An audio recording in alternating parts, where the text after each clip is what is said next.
de Diván. Hoy tenemos el placer de escuchar la tertulia que nos ha preparado Carlos, que es el director de Zona Psique y que también es el coordinador de los monólogos femeninos en México y miembro del ATE. Carlos, bienvenido y estamos deseando de escucharte. Muchas gracias. Ando bien nervioso, ¿eh? No Disculpen. pasa nada.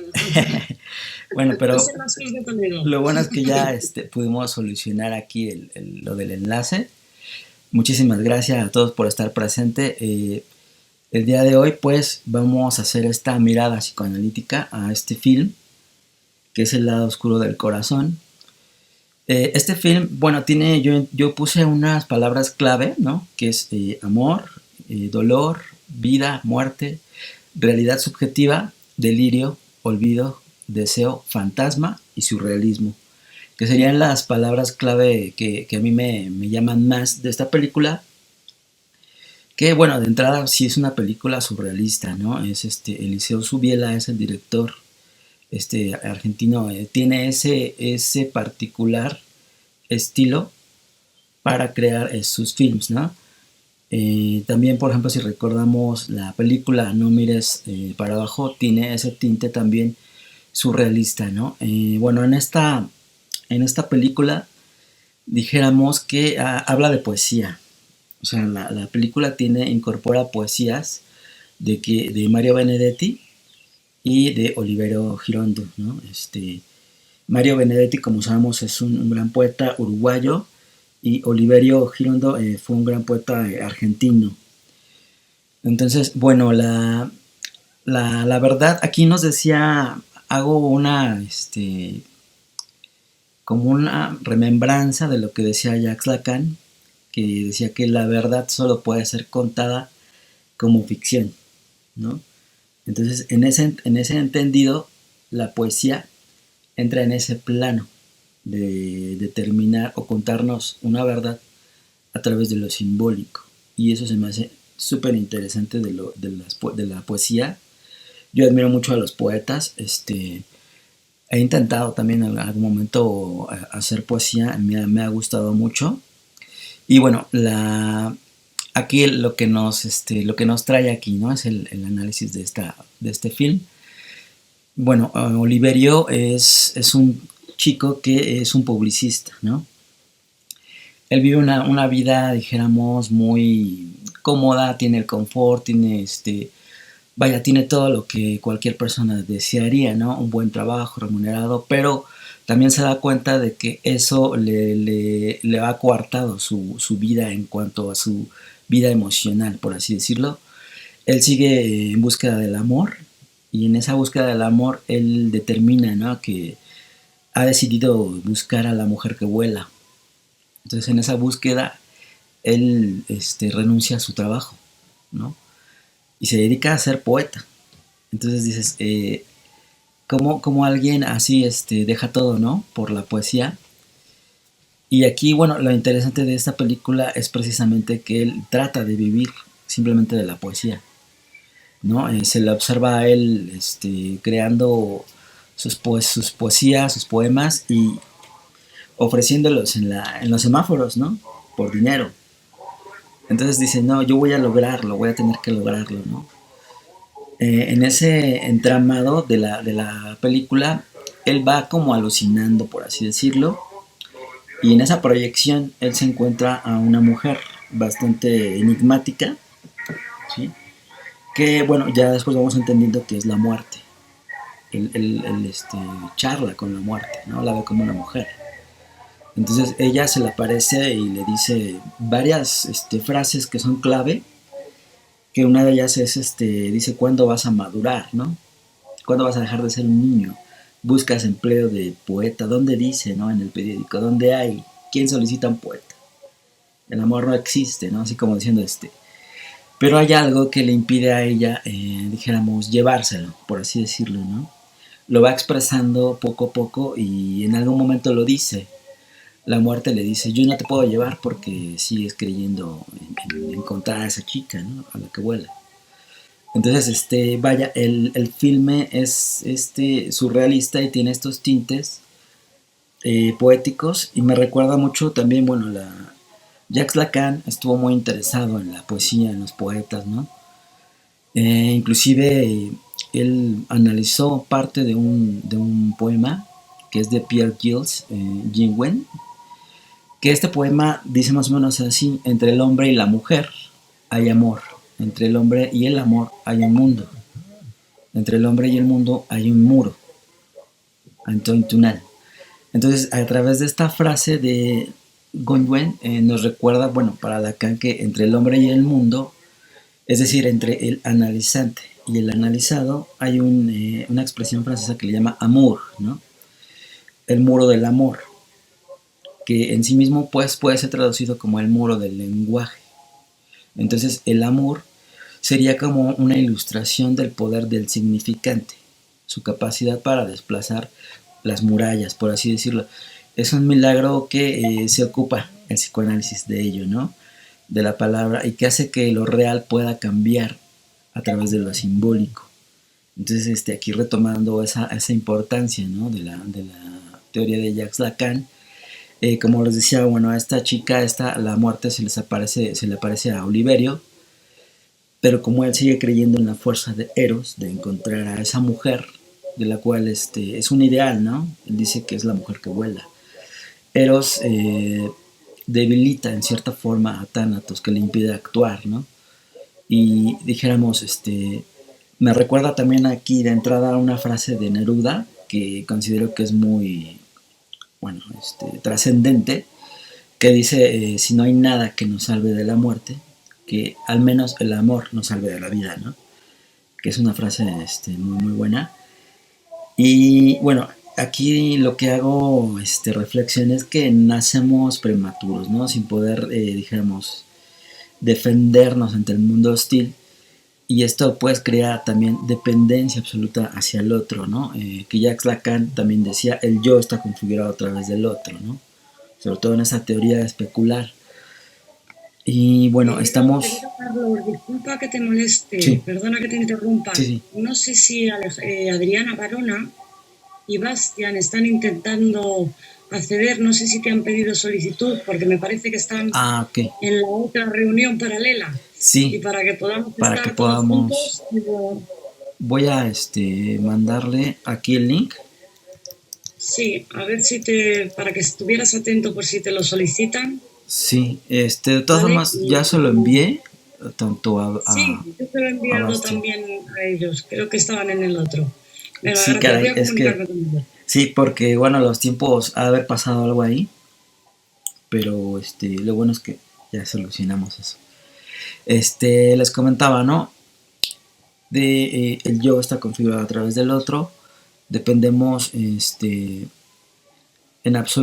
estamos en absoluta casi dependencia del otro, ¿no? Esta alineación hacia el otro y nuestro deseo también se alinea hacia ese otro, ¿no? Por eso Jacques Lacan también decía eh, que es difícil observar en nosotros el deseo, ¿no? Hay que ver que ese deseo puede ser el deseo del otro. Muchas veces lo que creemos que es nuestro propio deseo, a veces es el mandamiento del cumplimiento del deseo del otro, ¿no? Entonces, aquí, bueno, hago una reflexión a que la sombra del amor como un aspecto psicoanalítico aparece ahí con esta figura de la mujer de la muerte, ¿no? Entonces, la película hace referencia precisamente a iluminar el aspecto desconocido del amor, por eso se llama el lado oscuro del corazón, porque es algo que no conocemos, pero que vamos experimentando a través de la vida, ¿no? Esta praxis y esta manifestación pura del significado de lo que es el amor, es decir, o en otras palabras, nadie entendería un poema de amor al 100% hasta que esté enamorado, ¿no? O sea, ahí hay un significante a través de lo que es la praxis, lo que ya hemos vivido, ¿no? Bueno, Lacan amaba a los poetas, la lengua, la expresión, e incluso le gustaba decir, retomando la frase de Paul Freud, le deleitaba, ¿no? Sin duda, esta proximidad que hay entre la poesía, el lenguaje, y sobre todo la poesía y el lenguaje de lo inconsciente, porque si recordamos, Jacques Lacan decía que el lenguaje el inconsciente está estructurado como un lenguaje, ¿no? Entonces, dijéramos, para Lacan, en el poeta encuentra como una infiltración de la lengua hacia el goce de algo propio del sujeto, ¿no? Es como, él le denomina incluso que es como si fuera un órgano que aparece de la lengua, es decir, como si fuera un órgano donde nos deleitamos a través de la palabra, ¿no? Y eso se me hace sumamente interesante.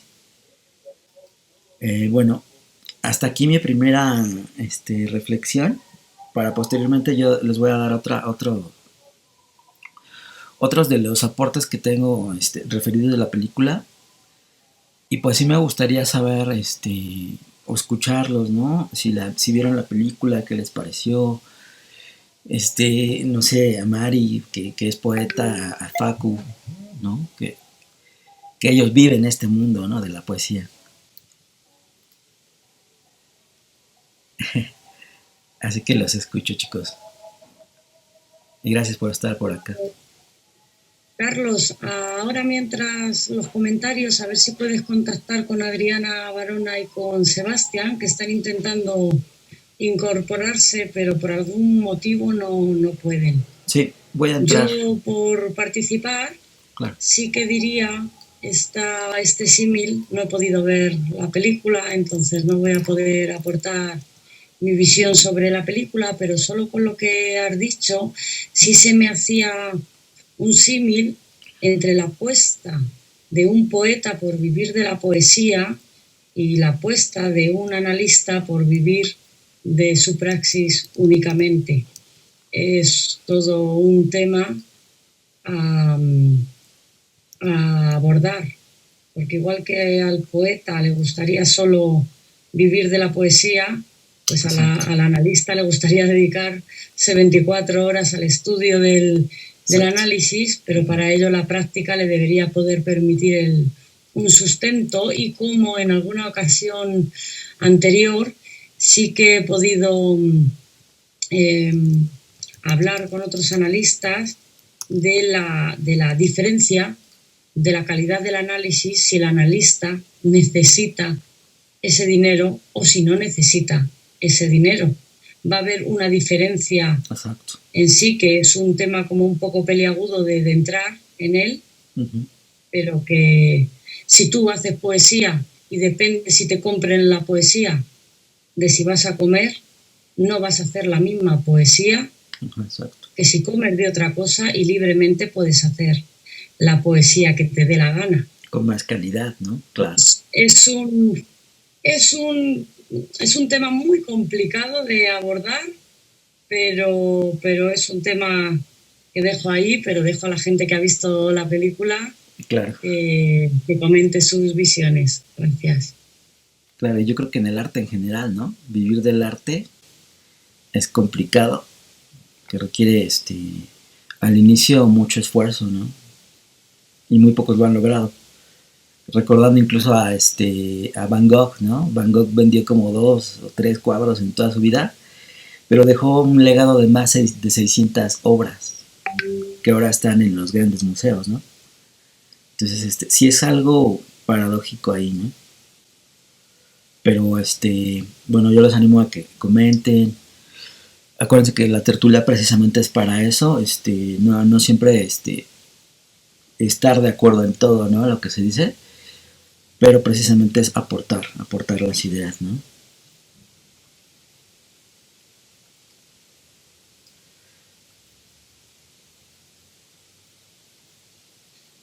A mí se me hizo muy interesante esta parte. Como lo decía ahorita Estrella, y estoy súper de acuerdo con ella, ¿qué quisiéramos nosotros que poder trabajar de lo que nos guste, de lo que nos encante, de lo que nos ilumina la vida? Pero muchas veces influyen otras cosas. Hace poco, o sea, yo sigo con eso como bien cerca, no sé si me había tocado platicarlo con ustedes. Veía un video de una supuesta psicoanalista que no creo que lo sea, pero se pone que es psicoanalista, donde prácticamente decía que llevar análisis era un lujo, que mejor te fueras con un cognitivo conductual, y yo así de, ay, me va a dar algo. Entonces, a lo que voy es que, pues, platicándolo con colegas y demás, de repente llegan al punto donde dicen, es que el análisis es un lujo porque no cualquiera puede pagarlo. Y fue de, ajá, también tener diabetes, pues tienes diabetes y no por eso vas a dejar de pagarte el medicamento, o sea, no puedes prescindir de, y si ya, por ejemplo, ya traes una condición que te está definitivamente desbaratando la vida, pues sí necesitas atención y no nada más concentrarte en el síntoma, sino concentrarte en lo que está generando los síntomas. Pero, en fin, ¿no? Cuando lo transportas a poesía, me acordaba mucho de cuando Diego Rivera le dice a Frida, de cuando Frida Kahlo le dice a Diego Rivera si es bueno. Y Diego Rivera es de, pues es que eres pintora, vas a pintar hasta el día que te mueras. Pero necesito saber si soy buena. ¿Por qué? Porque tengo que mantener a mi familia. Necesito trabajar. Si esto no lo estoy haciendo bien, necesito irme a hacer otra cosa. Entonces, dime si esto está bien, confío en tu palabra, dime si esto está bien, porque también también el mundo es real, pues, que también las cuentas llegan. Y él le dice, sí es bueno. Y con eso ya tuvo, y fue como que, órale, pues le seguimos. A lo que voy es que darte cuenta que estás en un trabajo que no te llena, darte cuenta que estás en un mundo que no te satisface, que tienes que pasar muchas horas haciendo algo que no te gusta para poder mantener lo que sí te gusta, y ahora sí que ingeniártela para que después poderte mantener con lo que sí te gusta. Creo que ese es un tema, y es un tema muy grande y por el que generalmente muchas personas pasamos, sobre todo las personas que nos gusta el arte. ¿Por qué? Porque es complicado mantenerse del arte, porque no todos han sabido encontrar la forma de poderse mantener del arte. Te dicen, es que el arte no sirve para nada, el arte es prescindible. Pero durante los tiempos de pandemia, donde estábamos encerrados, realmente nos demostró la pandemia que el arte no es algo que no sea necesario. Exacto. Entonces, pero el detalle es ese, mover esta percepción de que es algo innecesario, porque sí es necesario. Que digas tú, necesidad básica de primer consumo, no. Sin embargo, ahorraría mucho consumo de otras cosas si se consumiera arte. Sí, muy cierto. Entonces, por el momento es lo que tengo que aportar. Hola, claro. ¿Qué tal? Hola, Ana. Hola, María, hola. Facundo, Carlos. No veo a Adriana, bueno, estábamos en el otro, se armó un poco lío. Yo vi la película hace muchísimos años. Cuando vos estabas hablando, Carlos, pensaba, ¿por qué eligió a Subiela? ¿Por qué eligió a Oliverio? Digamos, porque como estaban hablando tanto Estrella como María, que iban por el lado del tema de lo artístico, de la poesía o el vivir de, justamente en lo real, Oliverio pudo, porque venía de una familia adinerada, sí, y formó parte del grupo Florida, en oposición al grupo Boedo, que era más social, tenía esta cosa elitista, en un buen sentido, no lo digo peyorativo, ¿no? Claro. El grupo que formaba parte Borges, y viajaba, creo recordar que, bueno, se recibió de abogado, pero con la condición que había hecho un acuerdo con sus padres, que le permitieran ir una vez al año cada tanto a Europa, y ahí se contactó en los 20 con todo el movimiento, el principio del movimiento surrealista.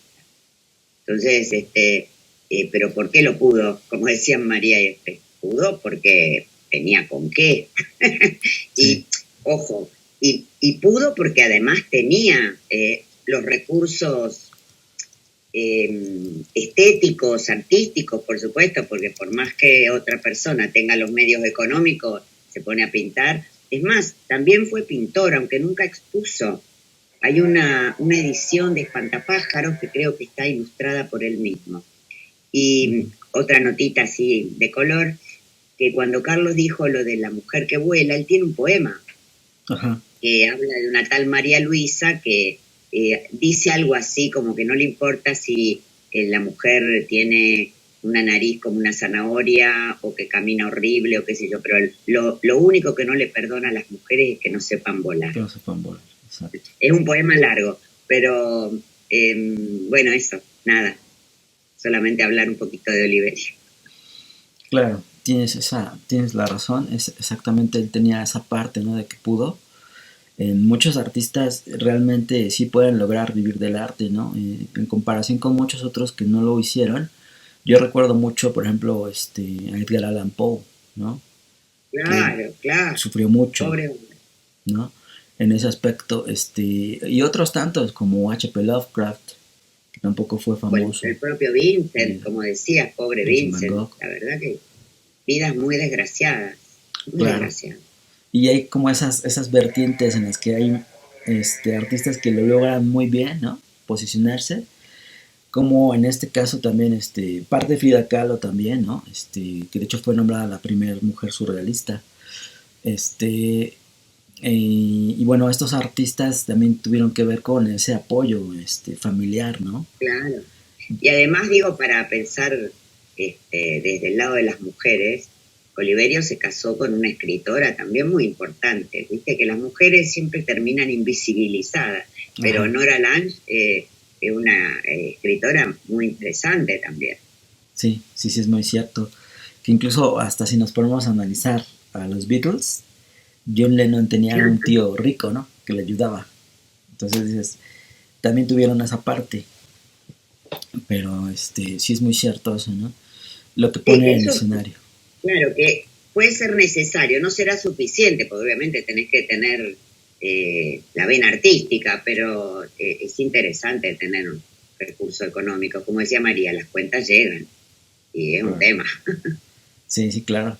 Que también si recordamos, por ejemplo, el Bosco, pues viene de una tradición de pintores, ¿no? Digo, y fue un gran pintor también, remunerado, ¿no? En el caso opuesto, por ejemplo, Da Vinci, él era de la clase muy baja, ¿no? Y cómo llegó hasta los estratos de llegar a pintar para los papas, ¿no? Entonces dice, sí. De todas maneras, muchas gracias porque me parece que Oliverio Girondo ha quedado medio en el olvido y está bueno traerlo. Sí, porque esos poetas que han quedado ahí, que han tenido como una moda en algún momento y hoy como que poco se lo referencia, ¿no? Y se lo recuerda. Y que interesante. Claro, y su poesía es muy, muy interesante, ¿no? Sí. Ok, pues muchas gracias por la participación.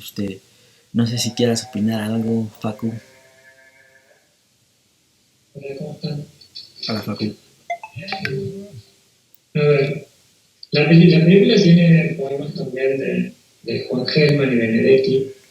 Sí. Y lo que yo me preguntaba al decir por qué él eligió a Oliverio, que es lo que decía Ana. Hay poemas de Oliverio, pero el personaje no es él en absoluto. O sea, está muy lejos el personaje del poeta que nosotros conocemos. De hecho, en la película le ponen Oliverio Fernández, si no me equivoco. Históricamente sí, no pertenece a... Ajá. Claro. Pero está muy lejos el uno del otro. Inclusive, como vos decías al principio, tiene los medios, evidente tiene los medios, cuando va con la prostituta suelta dólares y dólares y dólares. Sin embargo, él vive una vida bohemia, más allá del dinero que tenga. Ajá, exacto. Y se está quedando todo el tiempo sin ese dinero. Además, tiene, cada vez que se muda durante la película, tiene 2 maletitas chiquitas y el abrigo y nada más. Ajá. Y todo lo que lleva. Claro. ¿No es cierto? Aparte de eso, a partir del libro de Ustedes saben que yo entré a Lapsus de Toledo hace año y medio, y justo se estaba por editar el libro de los artistas del psicoanálisis, y recuerdo haber escuchado en ese momento mucho que el arte está del lado de Eros. Y pensaba en esta erótica del significante, el significante como la prostituta o como la muerte dentro de la película. Y en cómo el neurótico de alguna forma, si nosotros pensamos en los chicos que tienen esa capacidad artística constante, esa capacidad de juego y de creación, un neurótico de alguna forma lo va perdiendo a eso. Y me preguntaba, y esto va para ustedes, porque como saben yo no soy psicólogo, no se me aplica nada por el estilo, pienso si no es el arte, hacer arte, crear, lo mismo de alguna forma que se va a hacer análisis, a hacer algo con eso, a hacer algo diferente con eso, digamos, que la creación, o el arte, creación como sinónimos, sea la posibilidad de generar algo diferente con lo que se tiene. Perdón, Facundo, siempre se dice saber hacer con eso, ¿no? Sí, saber hacer con eso. Claro. Bueno, esta es pregunta para ustedes justamente porque me quedó primero la base esa de cuando se editó este libro de que el arte estaba al lado de Eros, ¿no es cierto? Y yo, fuera de pensarlo como una erótica del significante, digamos, claro, como un tratado de los afectos, al decir una erótica del significante, no me sale pensarlo por ahí de otra forma, probablemente porque me falta acervo en el campo psicoanalítico. A eso viene mi pregunta de decir, hacer arte es más o menos lo que se va a hacer análisis, si se puede establecer una comparación en eso. Claro, pues sí, la proyección en sí misma, ¿no? Es lo que nos ofrece arte, que ya lo decía Freud, la sublimación es este proceso, ¿no? De transformar el aspecto, la libido, hacia algo socialmente bien visto o bien aceptado. Entonces, el arte es parte de eso. Ahora, Eros tiene una fuerza increíble que no solamente es lo sexual, va más allá.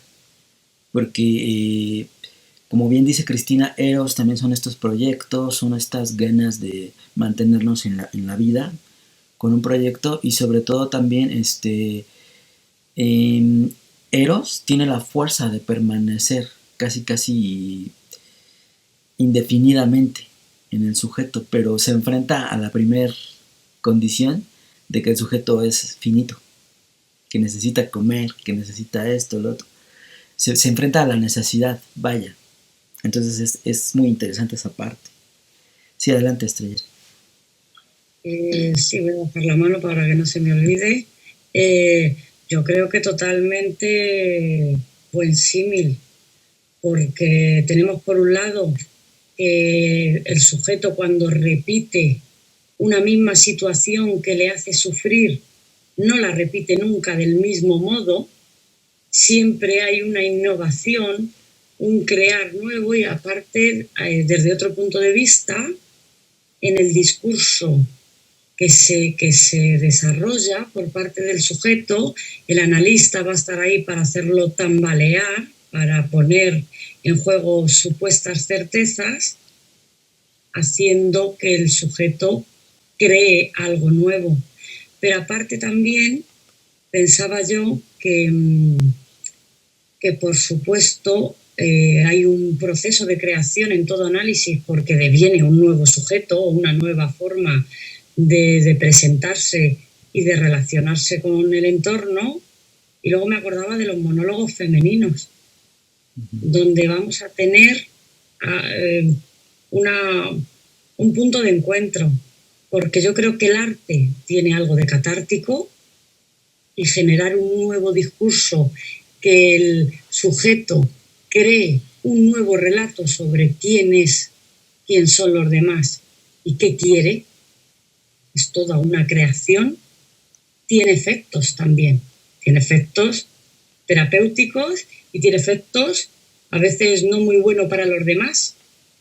Cuando uno cambia en favor de uno mismo y de acuerdo con su deseo, A veces el entorno se resiste, hay tensiones, ya no ocupas el lugar que algunos habían señalado para ti, que esperaban que ocuparas toda la vida. Entonces hay toda una creación y creo que el símil es muy, muy adecuado y luego en monólogos femeninos creo que se daría ese punto de unión donde a partir de la experiencia analítica de cada sujeto vamos a crear un texto, a veces poético, a veces filosófico, a veces reflexivo, y vamos a dar cuenta del trabajo o del campo de producción y de creación que se ha dado en el análisis, porque al elegir un personaje y al escribir un texto y ponerle palabras a ese personaje, finalmente estamos hablando de algo que nos concierne a nosotros, y por algo lo hemos elegido y por algo salimos a un escenario y a otro escenario a repetir eso y hacerlo nuestro de alguna manera. Claro. No sé si contesto o aporto un poco más. Facu, nada más comentarles que sí, no recordaba que este vínculo tiene como una sesión de tiempo, ¿verdad? Tengo aquí como 7 minutos restantes y volveríamos a conectar. Pero adelante, Facu. Sí, igual porque yo estaba pensando que durante la película, tanto la muerte como su ex mujer, después que aparece en alguna parte de la película, le dicen ¿cuánto vas a crecer? Sí. Y él estoy relacionando esto con lo que venía antes, de que los chicos tienen esta capacidad de crear constante y luego de grande como que se pierde, y Oliverio, el personaje, no la ha perdido, se ha dedicado a cultivarla de alguna forma. Entonces también es una forma de decir, nunca dejó de ser niño. Y es el reproche que tiene tanto de la mujer como de su jefe de la redacción también, que se lo dice en un momento, y de la muerte misma. Digamos, es como que la muerte no se lo puede llevar porque él nunca ha crecido. ¿Cierto? De hecho, hay una parte donde le dice, yo no te puedo llevar, no tengo permitido llevarte porque hay unas palabras que vos estás repitiendo, estás en ese lugar, en esas palabras. En esas palabras.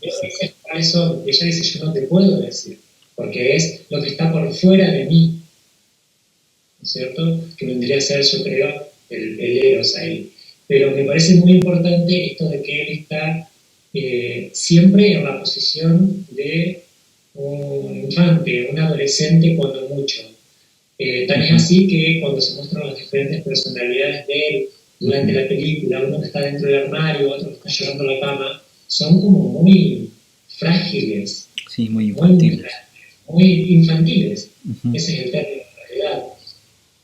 Entonces se me hace esto de pensar de decir, nunca dejó de crear, nunca dejó de ser artista, porque de alguna forma tenía reprimido el crecer, el ser adulto, el enfrentarse como adulto a la realidad, digamos. No lo desconocía, sí. Pero era como si para él estuviera en el plano de lo real, no de la realidad. Nunca lo exteriorizó, ¿no es cierto? Es como que él se mueve en una realidad infantil, no porque desconozca la otra, sino porque no la crea, no la vuelve lenguaje a esa realidad. El lenguaje lo usa para permanecer en ese estado infantil, por así decirlo. Exacto, sí, muy interesante tu comentario, porque es muy cierto, ¿no? En la película expresa mucho la palabra, o sea, la película parece que está contada a través de la palabra, ¿no? Por las poesías, todo esto, y como la muerte le dice, ¿no? Sigues diciendo estas palabras. Entonces, es como tú bien dices, o sea, permanece en el lugar psicológico a través de esas palabras, ¿no? De ese vínculo que le crean. Yo así lo veo también. Y pues bueno, es interesante también lo que comentas de cómo la mujer tiene ahí varias vertientes, ¿no? La prostituta, la muerte y la mujer ideal, que está en el imaginario, en el simbólico de él, ¿no? porque él nunca ve a la prostituta como tal, siempre como que la niega en ese sentido, ¿no? Y le da poemas y hace... Y al final de la película él incluso le agradece, ¿no? Que haya iluminado ese lado oscuro de su corazón. Entonces, como que ese es el estado final, dijéramos, de lo simbólico en la película, ¿no? De que logra iluminar su corazón, logra iluminar como su significado de amar, ¿no? Yo lo veo así. Entonces, como que le da otro giro a la película y ese es el final en sí mismo. Esas representaciones, ¿no? Femeninas en las tres vertientes se me hizo interesantísimo, porque inclusive al final vemos a la muerte ahí con él en la cantina, ¿no? Y ella le dice, te dejaron caer desde lo alto, ya ves, y sufres por amor, ¿no? Y él le dice, esto es el amor, a veces el dolor te recuerda que estás vivo, ¿no? Si entendieras el amor, estarías viva, le dice. Entonces se me hace interesante esa frase final que comenta ahí con ella, ¿no? Bueno, Sí, yo también. Sí, sí, adelante. Sí, yo también un poco en referencia a lo que decía Facu, esto no crecer en el sentido de no perder la infancia o no perder parte de las ganas de vivir, de romper las barreras, de sobrepasarlas, de no dar nada por pensado, no hacerse adulto viejo en ese sentido. Y eso también lo vemos, por ejemplo, cuando alguien no tiene ganas de vivir, pues hasta su cuerpo se viene abajo. Y cuando un enfermo tiene muchas ganas de vivir, aunque la enfermedad sea muy dura, allí hay algo que puede como embrujar, por decir así, y que tira a un sujeto a vivir o tira a un sujeto a estar muerto en vida.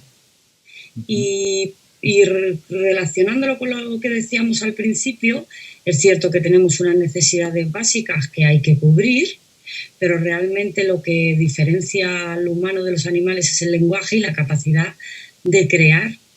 Y a veces no tienes para las necesidades más básicas, pero la poesía, el arte te mantiene mucho más vivo y con ganas de abordar el mundo, con esa fuerza, con ese eros ampliado del que hablaba Carlos, y eso te da vida y te sostiene, incluso al precio de no tener para comer hoy. Exacto. Pero al revés a veces no funciona igual. Exacto. Disculpen la interrupción, ya se nos va a acabar el tiempo, pero les mando un nuevo link para que no haya problema, ¿no? No sé si podríamos recuperar el anterior, no sé si está Bastián, porque ni Bastián ni Adriana habían podido conectar. No sé si puedes conectar con Bastián a ver si podemos ir al otro. Vale, sí. Vale, vamos a ver si Bastián todavía estuviera. Quizá lo podemos ver en el chat. Como tenemos que desconectarnos todos, voy a ver si pudiéramos. A ver si. Políticos y sociales cambian esta realidad de lo que fue la bohemia en fines del siglo pasado, principios de fines del XIX, principios del XX, porque pienso este tipo de artistas con una vida muy sufrida y con tantas necesidades, y lo pienso en los libros de literatura, porque por ahí es lo que más conozco, pero decir, mediados del siglo pasado, Patti Smith y Robert Mapplethorpe, o Violette Leduc, o sea, traficantes. Violette Leduc era traficante de manteca, Robert Mapplethorpe se prostituía, no sé, no sé si hoy existe el acceso que tenían ellos al arte para crear arte, ¿no es cierto? Como yo veo, me cuesta verlo en la sociedad actual, en la gente que pasa mucha necesidad, que tenga el acceso que ellos de todas formas sí tenían al arte. Me parece que las clases muy bajas hoy, la pobreza, invade primero la educación y luego el resto de las cosas. estos artistas, escritores o pintores, lo que fueran, se podían estar muriendo de hambre, pero tenían algún tipo de acceso a arte que alimentaba lo que ellos hacían. Hoy Sí, muy cierto. no lo veo. Es como que la sociedad ha cambiado mucho. No sé si dentro de 30, 40 años de repente nos vamos a encontrar con obras de algún artista que nadie conoce en este momento y ahí van a ser conocidas y demás. Pero me cuesta mucho... a ver, hoy casi todo está en la tecnología. Si no tenés para comer, probablemente no tengas un celular con tecnología para acceder a... Exacto. Inclusive la lectura, no hay mucha gente que lea por el simple hecho de leer, por el placer de leer. Por el placer. Sí hay gente que mira Netflix por el placer de distraerse, pero leer por el placer de leer. Exacto. Es muy diferente, ha cambiado mucho eso. Y hace un siglo atrás, me parece que era lo que había. No había forma de no estar en contacto con. Uh-huh. Sí, era lo que Me había. gusta hacer ese puente a la realidad de hoy. A ver, uno va, digo, de acá de Buenos Aires, uno va a Buenos Aires y vos al Museo de Bellas Artes entras porque querés entrar y listo, no te cobran nada por el estilo. Sí, exacto. Ahora, no veo algo que lleve a alguien que no tiene acceso a la comida a visitar un museo. Como en esa época, de alguna forma se hacía la conexión porque venía de otro lado, venía o de un libro o de una imagen en particular, o porque el museo era más popular que el cine o que Netflix. Claro. ¿No es cierto? A eso voy. ¿Cómo por ahí? Esa forma que tenemos nosotros de entretenernos en este momento, como es, sigo con Netflix porque es lo típico, lo que usamos todos, ¿no? ¿Cómo Sí. ha, de alguna forma, sí, no voy a decir matado, pero coactuado, coaccionado Uh-huh. contra la posibilidad de acceder al arte? Y repito, el arte que crea arte, ese arte que nos mueve a crear, ¿no es cierto? Claro. Hay que ver un buscador de Google del común de la gente, si en algún momento aparece algún escritor, un pintor. Los músicos por ahí capaz que son más populares, pero no sé si la música o la figura, que es lo que está resaltado hoy. Antes inclusive se escuchaba más música y no se conocía el cantante. Ahora primero se conoce la imagen y las fotos y, uh-huh. y la novia y los dramas que tiene antes de saber el arte que produce. Sí, la cultura va cambiando y moldeándonos, ¿no? Esto lo estoy exponiendo así como para en general, no sé por qué lo que me va apareciendo en el momento. La bohemia como que ya no existe, digamos. Uh-huh. Adelante, Ana. Gracias, Facundo. En realidad es como para seguir, ¿no? Porque pensar en un siglo. Pero levanté la mano inmediatamente cuando hablaste de la bohemia y con los cambios sociales. Bueno, el contexto era el entreguerras. También era muy complicado, ¿no? Hablando, como decía Estrella, del sentido de la vida. ¿Qué sentido tenía la vida en la entreguerras? Que estaba todo el mundo seguro que iba a venir la segunda. Entonces, no había mucho futuro ni, digamos, estaba muy complicado. Y además, que me parece, y para decirlo salvajemente, porque esto da para mucho más y se han escrito cientos de libros al respecto, bueno, nos pasó por encima la globalización, somos todos consumidores. Hace un siglo los niños no eran consumidores, hoy son consumidores también. No hay nadie que se escape del consumismo y de las cuestiones tecnológicas. ¿Cambió? Sí, claro, nos cambió la vida. Sí. Y hay que seguir adaptándose. Pero claro, esa bohème era bastante local. Acordate, París era una fiesta, ¿no? Diría Hemingway. Era el centro cultural del mundo, París. Era el foco.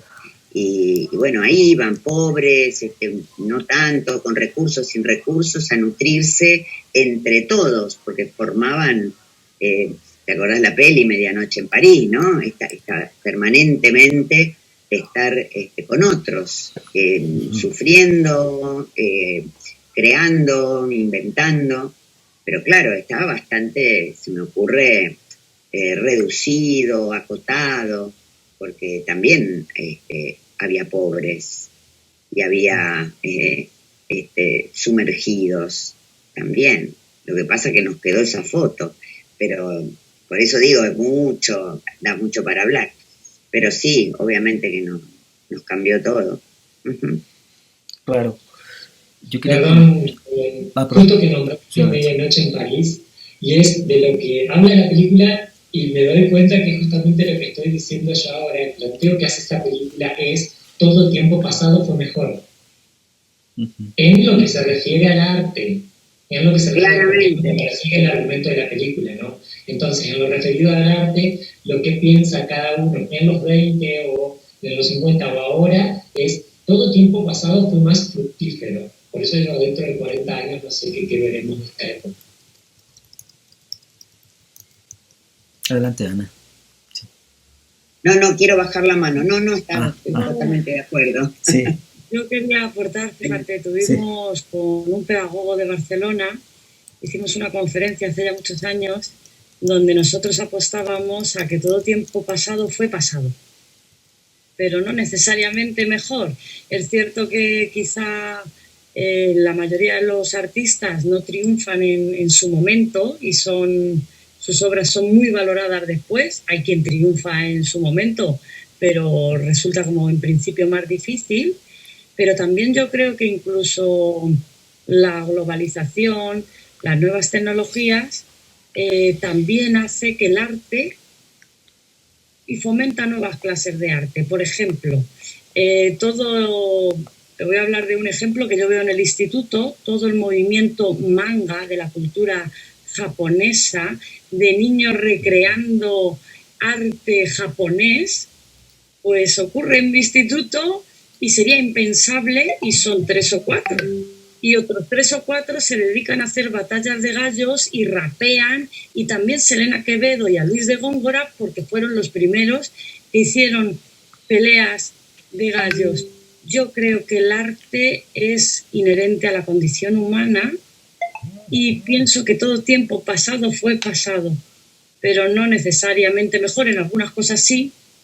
Yo también prefiero o puedo ver desde mi subjetividad mi infancia jugando en la calle, todos en la calle, con un montón de aventuras sin pantallas, y quizá por eso soy una madre pesada que no va a tener móvil mi pobre muchacho, pobrecito, el que le voy a hacer raro, y él se queja, ¿qué te pasa a ti? ¿Qué le pasa a esta mujer? ¿No? Pobrecito, pero creo que todo tiempo pasado fue pasado, no necesariamente mejor, y que quizás sí es verdad que ahora, por ejemplo, yo desde la escuela digo, necesitamos tiempos lentos y perder el tiempo en la escuela, el tiempo lento de la conversación, el tiempo lento de la lectura, no ese bombardeo, ese papá consumista. De tomarse un café. Necesitamos generar espacios de tiempo lento, porque es verdad que los chicos tienen mucho que decir, mucho que preguntar, y ellos crean, ellos nos dejan de crear. Y también hay que decir que hay grandes e impresionantes artistas de dibujo, por ejemplo, en todos los videojuegos, y grandes genios de la ingeniería informática que están creando maravillas de efectos especiales. Entonces, un poco por poner el contrapeso. Sí, es muy cierto, ¿no? Antes acostumbrábamos a interactuar más con el otro a través de presencial, ¿no? Eso es muy cierto. Y bueno, yo quería hacer mención también de la música, ¿no? Actualmente toda la música es transferible, ¿no? Es muy portable, muy móvil, por así decirlo. Pero las nuevas generaciones no se escuchan un disco completo de la banda, de sus bandas favoritas. No se lo escuchan. Entonces, a mí me sorprende eso porque, digo, yo soy muy... ya no soy de estas nuevas generaciones, obviamente, pero sí escucho los discos completos, ¿no? Y eso es algo que a mí me gusta hacer. Y comprarlos, tenerlos, como que tener algo físico ahí del artista. A mí me gusta mucho eso, abrir los booklets, oler los booklets, ver las letras, ¿no? Todo eso me gusta mucho. Adelante, Mari. Ahorita que están abriendo el tema de la música, pues también pasa algo muy curioso. O sea, sí, podemos escuchar cosas de mucho tiempo atrás y decir, qué bonito se escuchaba y demás, pero somos entes sociales. El arte va girando conforme va manejándose el tiempo en la historia, conforme va generándose lo que pasa alrededor. Ahorita, el arte sigue, pero el arte no es como era antes. O sea, yo ahorita ponía en un comentario, se extraña la bohemia. Sí, porque era muy divertido lo bohemio. Sí. Habíamos quienes disfrutábamos bastante con lo bohemio, pero eso no quiere decir, y estoy de acuerdo con Estrella, con la generación creativa. Ahorita yo me encuentro como en esta vertiente donde puedo escuchar música mucho más abajo de mi generación y mucho más arriba de mi generación, pero sigo encontrando cosas que me gustan. A mí se me hace esta parte de que conectan con cosas que les gustaban de generaciones atrás y las están trayendo a generaciones nuevas. Sí. Y se me hace muy interesante. No todas las personas realmente se quemaban los discos completos, ni siquiera en nuestra generación. Por ejemplo, sí. En mi casa. Sí, tú sí, pues, sí, pero sí. Ojo, tú estás hablando de tu perspectiva. Ahorita fue como que ese ajuste de necesidades, ¿va? Se fue ajustando como la necesidad de lo que cada persona hacía. Cada persona teníamos sus particularidades. Creo que ahorita ya no ves a los morros llenando de recortes de revistas las paredes de su cuarto o cosas por el estilo. Cosas que posiblemente nosotros sí llegamos a hacer. A lo que voy es de que el arte sigue creando, sigue manifestándose, sigue dando.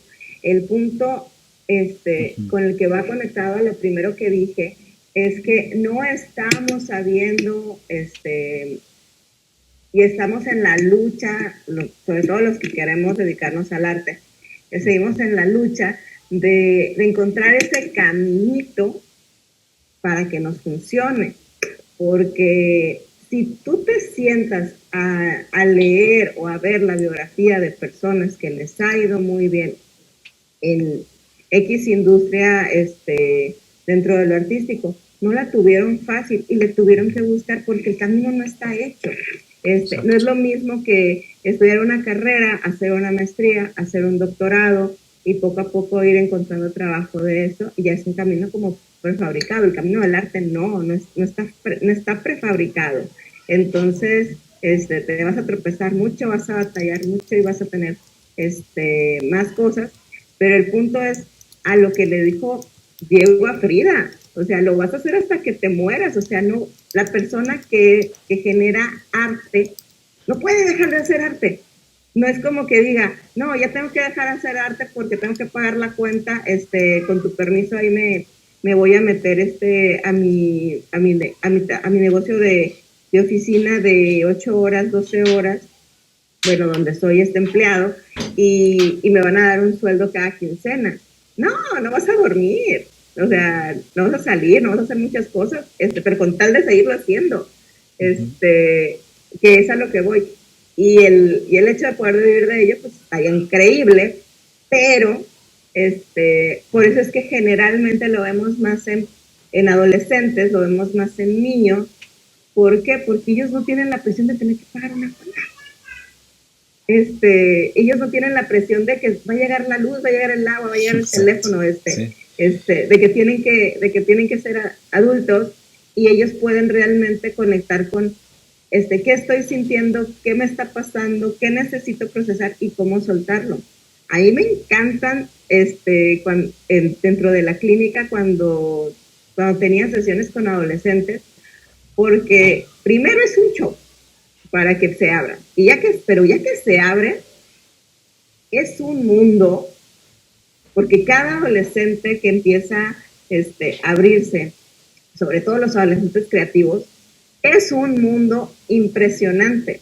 ¿Por qué? Porque ellos le generan mucho tiempo y mucha energía a su mundo. Y eso es muy padre de ver en la clínica. Pero el arte, resumiendo, va evolucionando dependiendo la época. Ahorita estamos en una época tecnológica, entonces el arte la vamos a ver a través de la tecnología. Y vamos a hacer conexiones a través de la tecnología. Y para muestras, estamos conectados a través de la tecnología y estamos en 3 países diferentes. Sí, increíble. Entonces, pues, doy la palabra. Gracias. Gracias, Mari. Adelante, Estrella. Sí, yo un poco por rescatar a lo que se refería Paco y me surgía ahora también con lo que decía María. Es cierto que esta época, en estos últimos siglos, en estos últimos 100 años, el mundo ha cambiado más que en otras épocas, Edad Media, 1000 años, no sé cuántos años, todo igual. Y ahora hay a veces una sensación de que tú antes en una sociedad currabas, ganabas experiencia y cuando te hacías mayor eras un ser como muy sabio para las nuevas generaciones que venían a preguntarte y a darte ese lugar de autoridad, y ahora resulta que le coges al niño y le dices, ¿y cómo funciona esto? Que yo no tengo ni idea.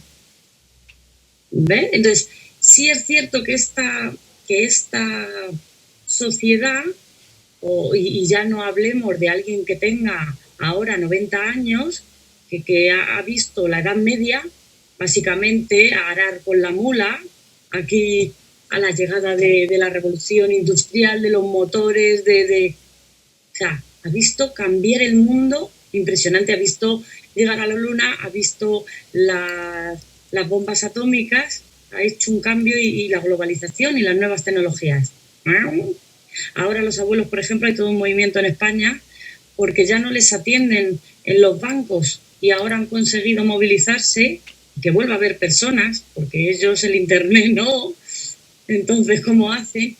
Pero esto también, por ejemplo, se ve mucho en educación, pero hay cosas que la tecnología no borra de la condición humana. Una de ellas es el arte, otras son cientos preguntas filosóficas, existenciales, otra es el análisis, el sufrimiento. Se sigue sufriendo.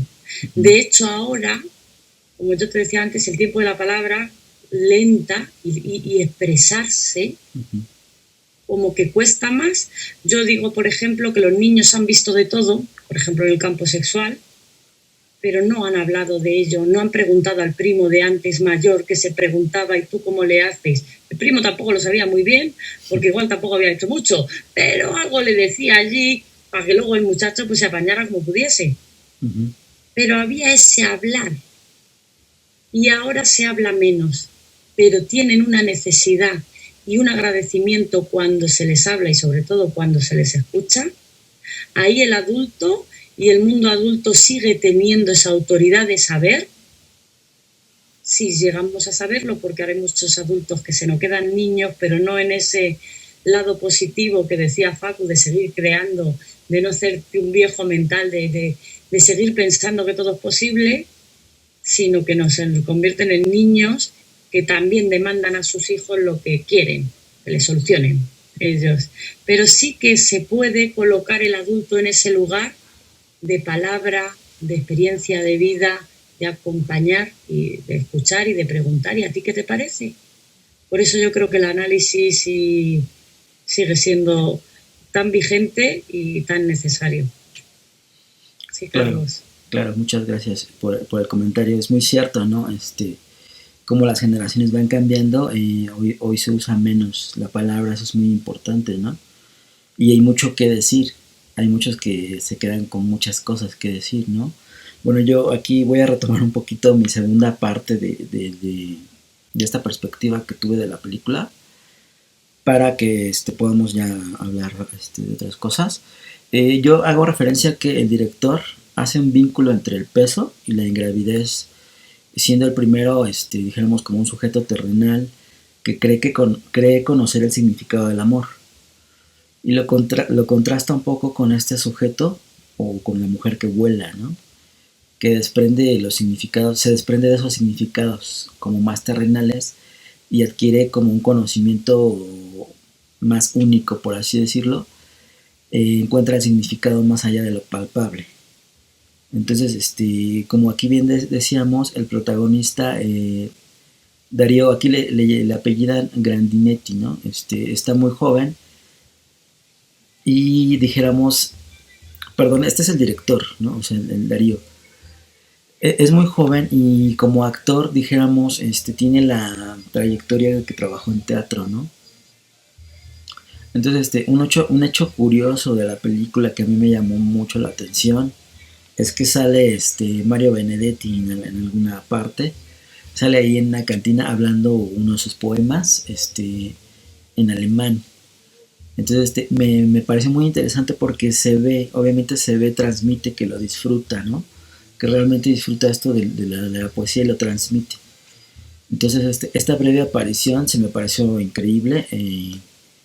Bueno, la película, como les comentaba, sí tiene referencia obviamente a la imagen, pero está formada de palabras, realmente, ¿no? La película está conformada de la palabra.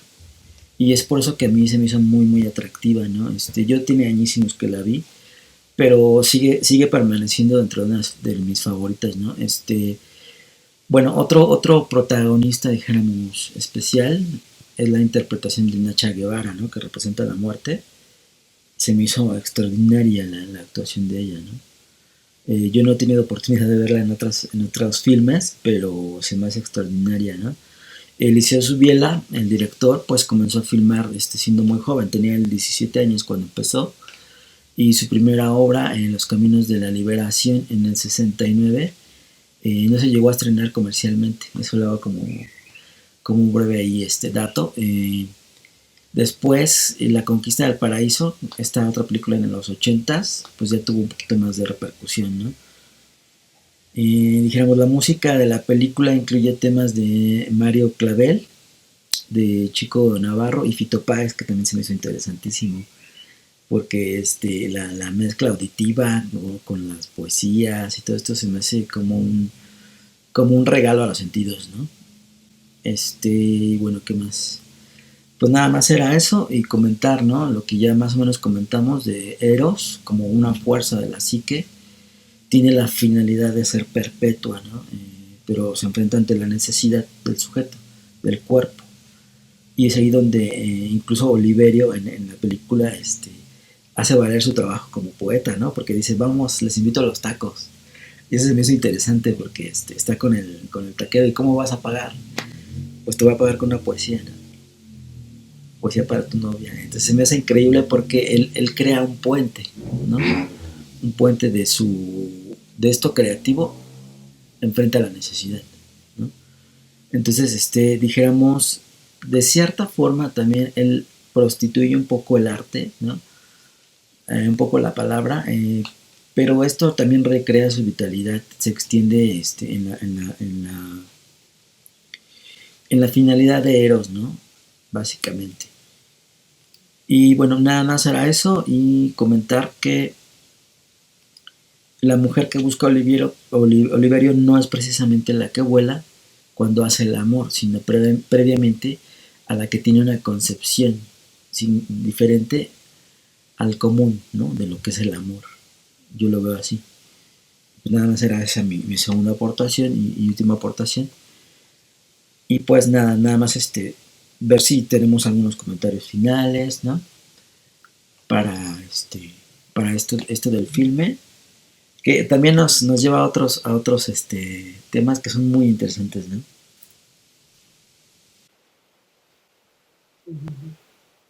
Adelante, Facu.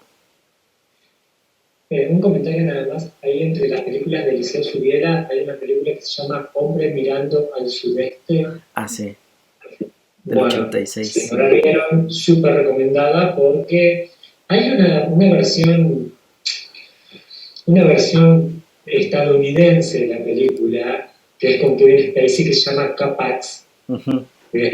Un hombre que dice que viene del espacio y lo encierra en un loquero, y es esta conversación entre el loco y el psicólogo, el psiquiatra sería en este caso, ¿no?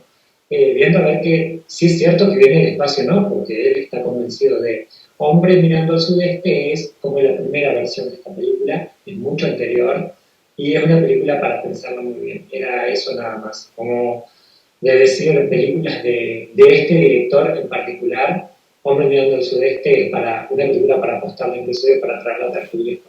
Ajá, sí, se me olvidaba mencionarla, que es muy, muy buena, ¿no? Que incluso a mí me recuerda mucho cómo filma este director, me recuerda muchísimo a Luis Buñuel, ¿no? Que también es surrealista, y que hizo mucho trabajo en México. Los Olvidados, que es una de las películas también de mis favoritas, tiene ese tinte, ¿no? Pero sí es muy, muy, muy acertado tu comentario, Facu. A mí me gustaría comentar esto que has dicho de la escena de cómo vas a pagar los tacos, te los voy a pagar con una poesía, me ha hecho así un chispazo directo, Sí. Y me he ido corriendo a por este libro que se llama La ética del chocolate, lo voy a poner aquí, es de, a ver cómo se dice, Berfen. Él habla de una colonia que se formó de niños huérfanos en 1919. Y os hago un poco spoiler, porque es un libro muy como de pedagogía. Ajá. Y te cuento porque para ver el lugar de la necesidad y del arte, se llama La ética del chocolate porque allí los niños roban. Los niños de su orfanato, vamos a decir, roban. Y roban para conseguir chocolate y para comer chocolate. Qué interesante. Cuando Berfeld se entera de que lo que los niños quieren es chocolate y que de ahí estaba la causa detrás del acto delictivo, lo que organiza es un grupo de teatro con esos mismos niños, hacen representación y pasan la gorra. Y con el dinero compran chocolate. Entonces, el arte también vale para ganarse la vida. No siempre uno puede vivir solo del arte, ojalá, pero el arte yo creo que nos sostiene una parte de la alimentación humana que es básica, que es la del alma. Exacto. Entonces, solo ese aporte. Y bueno, pues a pesar de que ha sido una tertulia accidentada, ha sido una tertulia muy, muy interesante. Te felicito, Carlos, y a todos los presentes. Muchas gracias, Estrella. Sí, pues es interesante, ¿no? Saber cómo lograr un equilibrio entre vivir del arte y hacer lo que te gusta, ¿no? Que es un tanto complejo. Muchos han logrado hacerlo, otros se quedan en el camino, ¿no? O incluso hay suicidios también. Hay que también hablar de ello, ¿no? Porque no todo es así, digamos, idealístico. Pero vaya, apostar, ¿no? a que el arte nos transforma siempre va a ser algo interesante, porque el arte sí nos transforma, y incluso Lacan, ¿no? decía, transforma también tu sentido de realidad, ¿no? Entonces, pues quiero agradecerles mucho la presencia. Sí fue algo accidentada aquí la tertulia, pero bueno, yo en particular la disfruté mucho. Si quieren, podemos seguir abriendo otro vínculo, o podemos dejarlo aquí. Yo por mi parte no tengo inconveniente, pero como ustedes me digan, aquí. Antes de que se pase el tiempo, porque veo que hay 4 minutos y medio, recordar, la semana que viene es La mirada sobre las meninas de Velázquez. Uh-huh. Esa tertulia, iba a decir, el evento va a estar muy bueno. Y el cartel de perversiones se adelantó este mes. Estaba haciendo para el último viernes y ahora el 13, ¿puede ser? Creo que sí. Es que el anterior ya lo subiste. Voy a mirar. Fue el 13, pero ya estaba puesto la fecha del 13 en el cartel fue el 13 de mayo. ¿No está, Facu, no estás en el grupo de chat del cártel? Sí, Sí, estás, ¿verdad? sí, sí. Pero en abril era el 29, en Ajá. mayo es el 13, en Está junio es bien. el... Está bien, está bien. Lo que pasa es que yo lo tengo pensado como el último viernes prácticamente de cada mes. Y claro, y ahora es el 13. Es el Yo 13. lo voy siguiendo en diferido porque yo lamentablemente no puedo asistir, así que cuando Carlos lo sube, yo lo veo y bueno, tomo nota de lo que se ha hablado, ¿no? Fenomenal. Pero me parece que son los únicos dos eventos que hay esta semana, el cartel el 13 y luego la mirada solamente. Sí, Efectivamente, así es. perfecto. Bueno, no sé si queda algo más, pero decir que fijaros que en pleno siglo XXI lo que nos ha salvado de la pandemia es un espacio de palabra, de poesía, que también habéis creado vosotros en Zona Psique, de arte, de hablar, de... Yo creo que el conocimiento científico también es crear conocimiento cuando investigamos sobre la mente. También estamos creando y el generar conocimiento tiene un efecto sobre la persona, igual que el arte, y eso nos mantiene vivos, unidos, y es muy necesario en el siglo XXI de la imagen, el siglo de la imagen. Muchísimas gracias a todos, María. Yo no veo el tiempo que queda. Tenemos 2 minutos. Pues gracias, les agradezco mucho su presencia. Perdón, me quedó algo de otra película que vimos, La Buena Esposa. Sí.